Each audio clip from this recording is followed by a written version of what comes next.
আসসালামু আলাইকুম। আমি doctor Sadekul Islam Talukdar. Income tax নিয়ে আজকে আলোচ্য পর্ব ৯ নম্বর আলোচ্য পর্ব। আজকের পরে আলোচনা করব আ ব্যাংকিং খাত বা আর্থিক খাত, আর্থিক এবং ব্যাংকিং খাতের যে আয়, ব্যয় এবং ট্যাক্স ক্যালকুলেশনের হিসাবটা নিয়ে আলোচনা করব।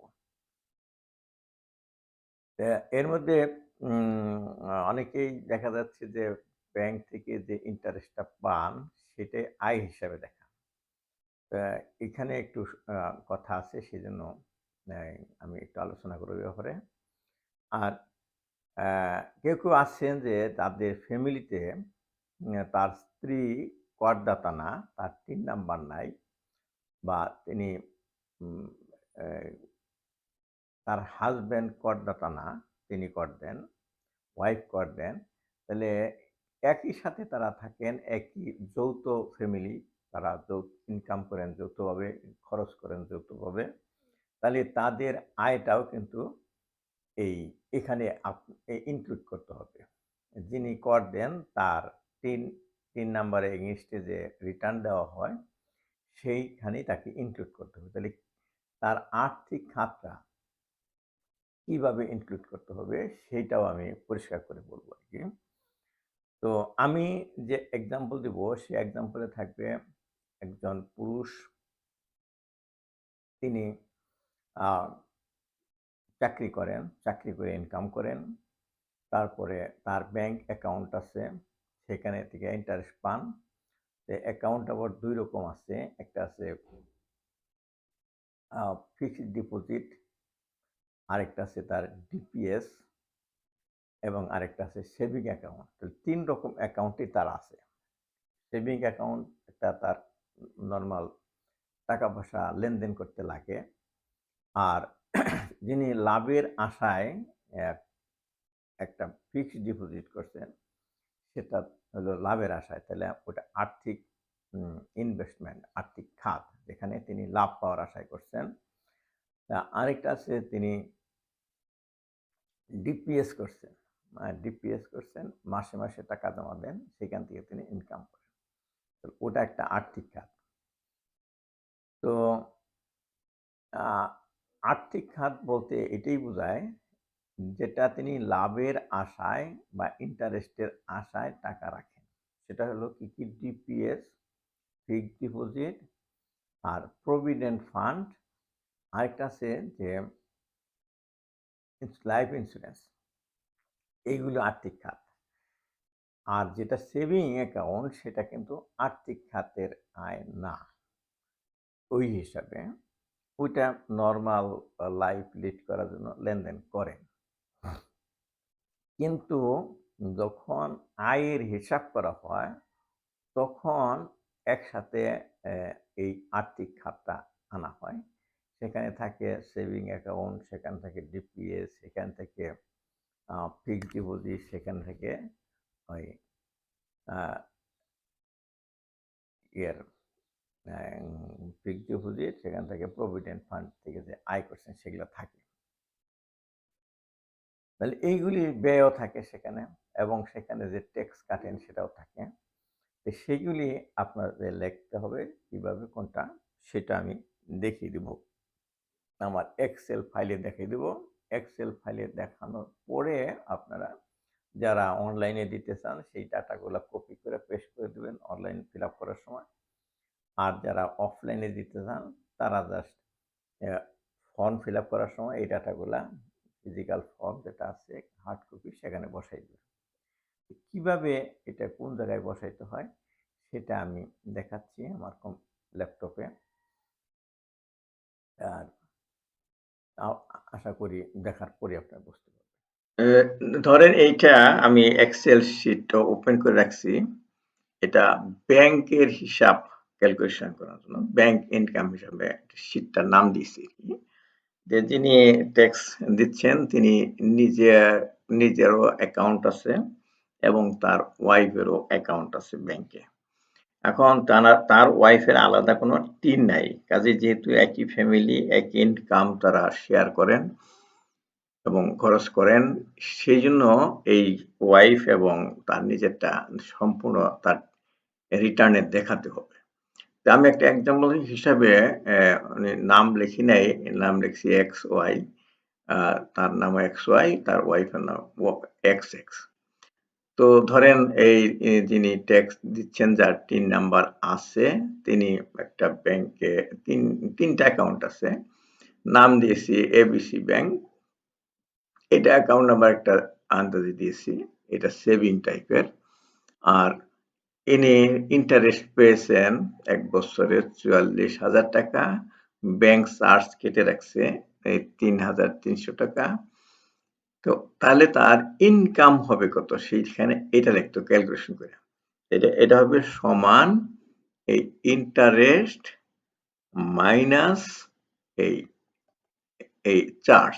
তাহলে এন্টার দিলে আসলে প্রকৃতপক্ষে ব্যাংক খাত থেকে এই অ্যাকাউন্ট থেকে তিনি ইনকাম করেছেন ৪০,০০০ টাকা, ৪৪,০০০ টাকা না। অনেকে এই ইন্টারেস্টে লিখে দেন, তা না, কিন্তু এটা হবে চার্জ বাদ দিয়ে থাকে, এটা ব্যাংক থেকে ইনকাম করছে এই অ্যাকাউন্ট থেকে। তাহলে দ্বিতীয়টা হচ্ছে সেভিং অ্যাকাউন্ট, এটা আরেক ব্যাংকে, এটার নাম হলো একটা ছিল এবিসি ব্যাংক, আরেকটা হলো বিবিসি ব্যাংক। এটা একটা আন্দাজে নাম দিয়েছি বোঝানোর জন্য। তো এখানে সমান চিহ্ন দিলাম, interest minus charge, bank charge. তাহলে এটা হইল, এই ব্যাংক থেকে পেয়েছেন তিনি ১৯,০০০ টাকা। তৃতীয় একটা ব্যাংক অ্যাকাউন্ট আছে, এটা হলো ডিপিএস আছে এটা। এটা এখান থেকেও তিনি ডিপিএস থেকে কত টাকা পেয়েছেন ইন্টারেস্ট, সেটা আমি লিখছি সমান এই ইন্টারেস্ট মাইনাস ব্যাংক চার্জ। তাহলে আমরা পেয়ে গেলাম। তাহলে ইন্টারেস্ট কত টাকা পেয়েছেন, সেটা হলো E4 থেকে E6 পর্যন্ত এই তিনটা যোগ করে এত টাকা হয়েছে, এটা ইন্টারেস্ট পেয়েছেন। টোটাল চার্জ গেছে ৪,৩২৪ টাকা। আর তাহলে ইনকাম করছেন কত টোটাল?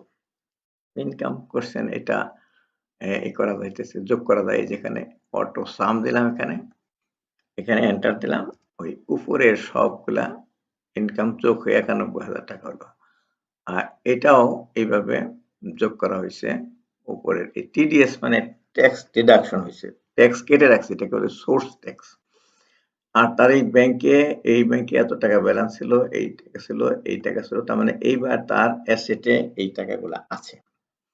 এইভাবে এখন তার স্ত্রী যে ওয়াইফ, যার অ্যাকাউন্ট নাম্বার এইটা আমি আন্দাজে লিখছি, এটা কোনো অ্যাকাউন্ট নাম্বার না, বা এটা হলো সেভিং অ্যাকাউন্ট। এইখানে তিনি ইন্টারেস্ট পেয়েছেন ৬৭,০০০,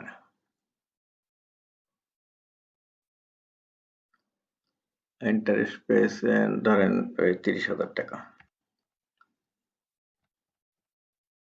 তারপরে আরেকটা অ্যাকাউন্ট আছে তার, সেটা হলো ডিপিএস, সেখানে ১২,০০০ টাকা ইন্টারেস্ট পেয়েছেন। টোটাল হলো এই দুইটার যোগফল। আর এই ব্যাংক চার্জ কাটছে এটা, আর এটা ঠিক আছে। এখন এখান থেকে ইনকাম করছেন কত, সমান আগের মতোই নিয়ম, মাইনাস চার্জ, এই ইনকাম, আর এটাও তাই, সমান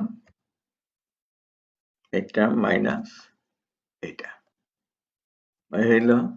এখন টোটাল কত, টোটাল হলো এটা। এখন ট্যাক্স কাটছেন কত, ট্যাক্স কাটছেন ধরেন এইখানে তো, এখানে তো কাটছেন।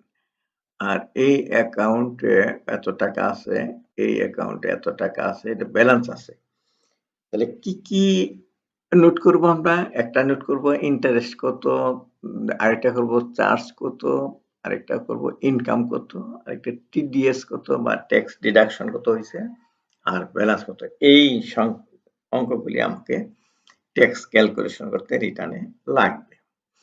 এবং আমি যদি অনলাইনে ফিল আপ করি, তাহলে এখান থেকে কপি করে ওখানে পেস্ট করে দেবো, কপি করে পেস্ট করে, এখানে করাই আছে, নাম টাম লেখা আছে, সব অ্যাকাউন্ট নাম্বার আছে, ওখানে লাগে।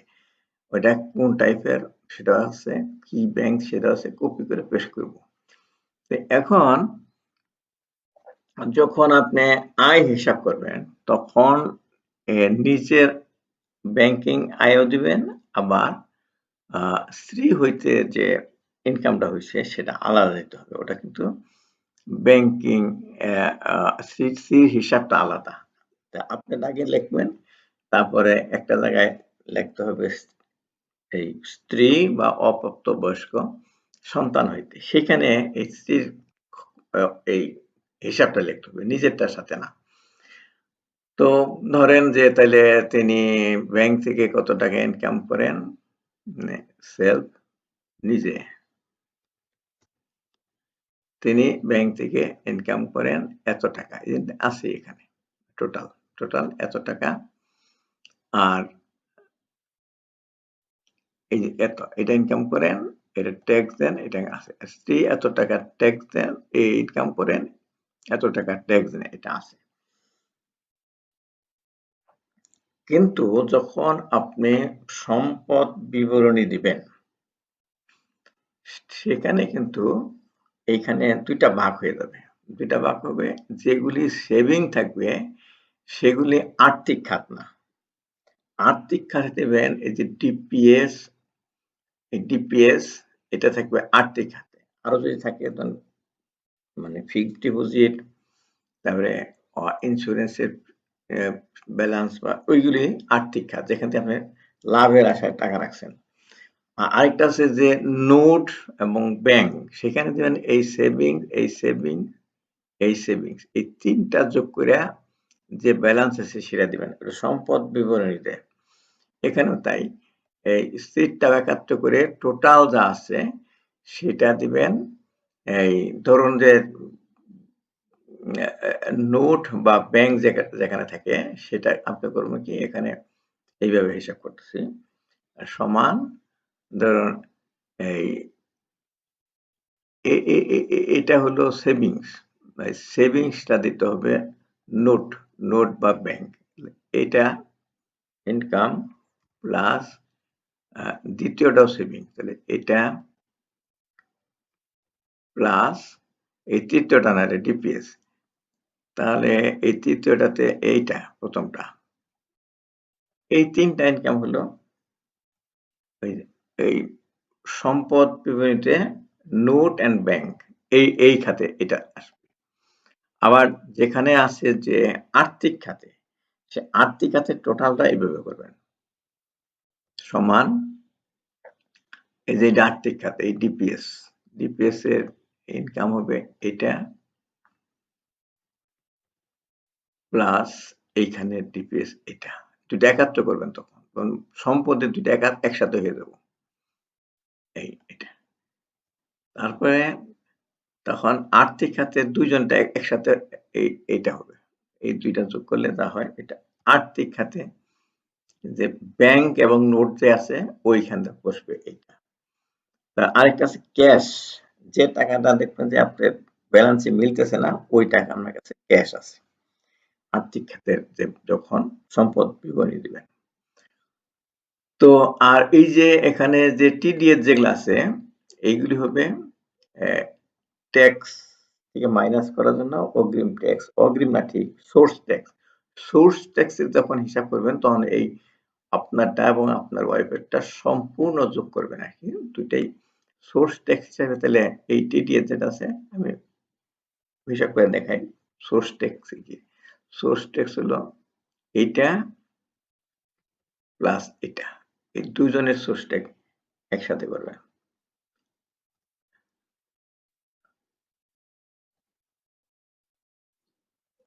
এই যে এইটা সোর্স ট্যাক্স মানে কি, এইটা আগেই আপনি পে করে দিচ্ছেন, এটা আমরা টোটাল ট্যাক্স থেকে মাইনাস হবো। এই সোর্স ট্যাক্সটা হলো সব সম্পূর্ণ মিলে আর কি। আর কি হইতে পারে, ইন্টারেস্টের টিকা যে হইলো ইনকাম হইলো সেটা দেখালাম। এইভাবে আপনারা এই আর্থিক খাত যেখান থেকে আপনি লাভের আশায় ইনভেস্ট করছেন সেটা আলাদা, কিন্তু সেভিং ব্যাংকটা কিন্তু আর্থিক খাত থেকে ইনকামের জায়গায় দেখাবেন ঠিকই, কিন্তু যখন আপনি সম্পদ বিবরণী দিবেন, সেই সেভিংসটা ওই আর্থিক খাতে না, সেভিংসটা ওই নোট অ্যান্ড ব্যাংক সেই খাতে আসবে। আশা করি আপনারা বুঝতে পারছেন এই পর্যন্ত।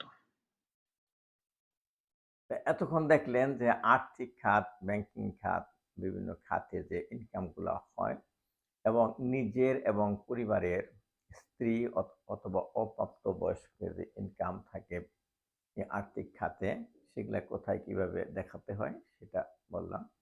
আশা করি অনেকের কাছেই এটা পরিষ্কার হয়েছে। যারা অনেকেই জানতেন না হয়তো কিভাবে কি করতে হবে। আমি বাস্তবেও দেখছি অনেকে আমাকে এটাই জিজ্ঞেস করেন, আমি কোন জায়গায় কোনটা লিখব? তা আশা করি এখন বুঝতে পারছেন। যদি মনে করেন যে এটা একটা উপকৃত হলেন আপনি, তাহলে আপনার বন্ধুরা যারা ইনকাম ট্যাক্স দেন সাধারণত তাদের উপকার লাগবে। নিজেরাই তৈরি করেন বা কাউকে তৈরি করে দেন। তাহলে আপনি এটা শেয়ার বাটনে ক্লিক করে শেয়ার করেন। আর আরো কিছু জানার থাকলে বা কোনো কিছু আ প্রশ্ন থাকলে আপনি কমেন্ট বক্সে লেখেন, আমি খুশি হব। আমি আবার নেক্সট ভিডিওতে দেওয়ার চেষ্টা করব। এটা আমার প্রফেশন না। কিন্তু যেহেতু আমি নিজে ট্যাক্স দেই এবং আমার আত্মীয়স্বজনের ট্যাক্স দেয়, তাদেরকে হেল্প করি আমি। আ আমার কাজই হলো মানুষকে হেল্প করা। তো আমার যেহেতু আপনারা আমাকে ফলো করছেন, তাহলে আমার কাজ হলো আপনাদেরকেও হেল্প করা। যারা উপকৃত হলেন এবং যারা উপকৃত হলেন না, তাদের সবাইকে আমি ধন্যবাদ জানাচ্ছি কষ্ট করে দেখার জন্য। তো আবারও রিকোয়েস্ট করছি এই শেয়ার বাটনে ক্লিক করে শেয়ার করে দেন। আর লাইক বাটনে ক্লিক করুন, কমেন্ট করুন। ধন্যবাদ। আল্লাহ হাফেজ।